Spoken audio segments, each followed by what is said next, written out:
प्रणाम। जय श्री राम। मुनि अष्टावक्र आगे कहते हैं, न पृथ्वी न जलम न अग्निर न वायुर द्योर न वा भवान एषाम साक्षिणम आत्मानम चिदरूपम विद्धि मुक्तये। अर्थात हे राजा जनक, न पृथ्वी है, न जल है, न वायु है, न अग्नि है और न ही आकाश है। वास्तव में आप इन सब के साक्षी शुद्ध चैतन्य स्वरूप आत्मा है। केवल और केवल इसी ज्ञान से ही मुक्ति संभव है। आइए इसको विस्तार पूर्वक समझते हैं।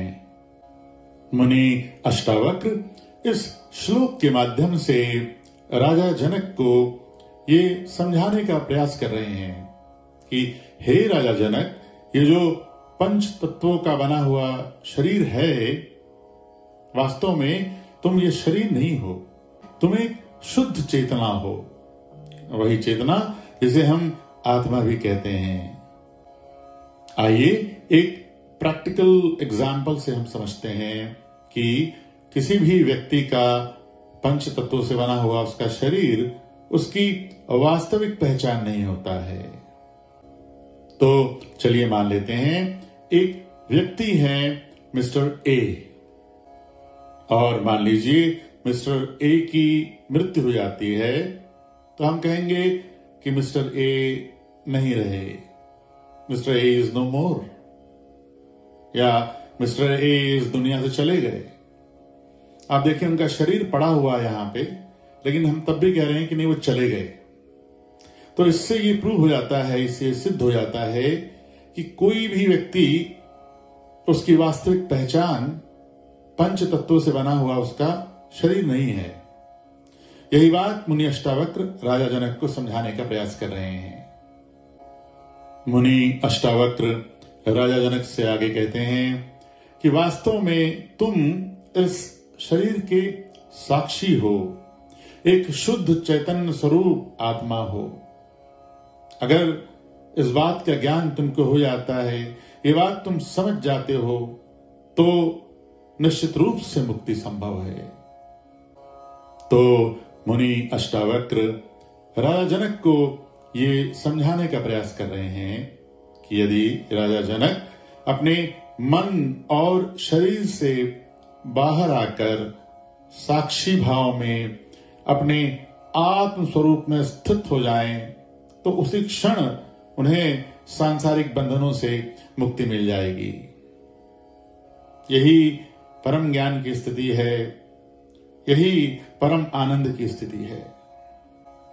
हम सबको ये समझना पड़ेगा कि मनुष्य का वास्तविक स्वरूप उसकी आत्मा होती है, जो पंच तत्वों से परे है, और हम सब इस शरीर को ही मैं मानने में लगे रहते हैं।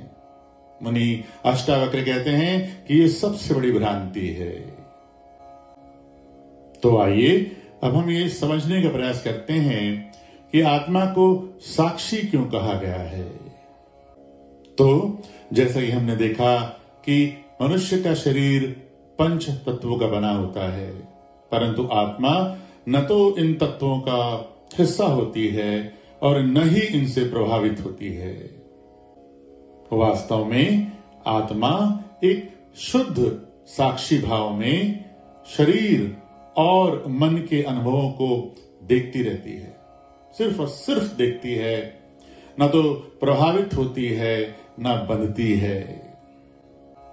इसको हम ऐसा भी कह सकते हैं कि आत्मा शरीर और मन के अनुभवों से परे है। यही है शुद्ध साक्षी भाव। मुनि अष्टावक्र यही समझाने का प्रयास कर रहे हैं कि जब तक हम अपने आप को शरीर, मन, इंद्रिय भोगों और विषयों में केंद्रित रखेंगे, तब तक हमें शरीर और मन से संबंधित सभी अनुभवों को भोगना पड़ेगा।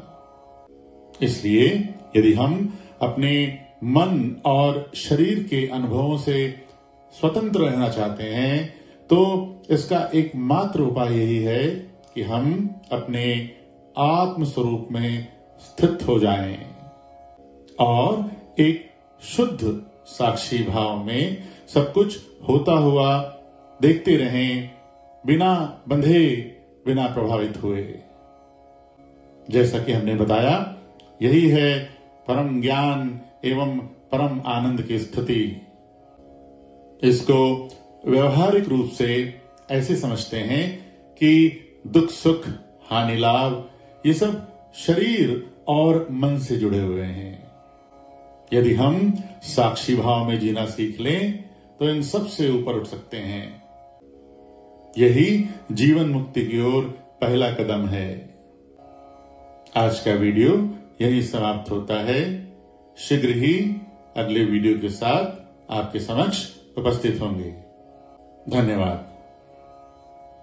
जय श्री राम।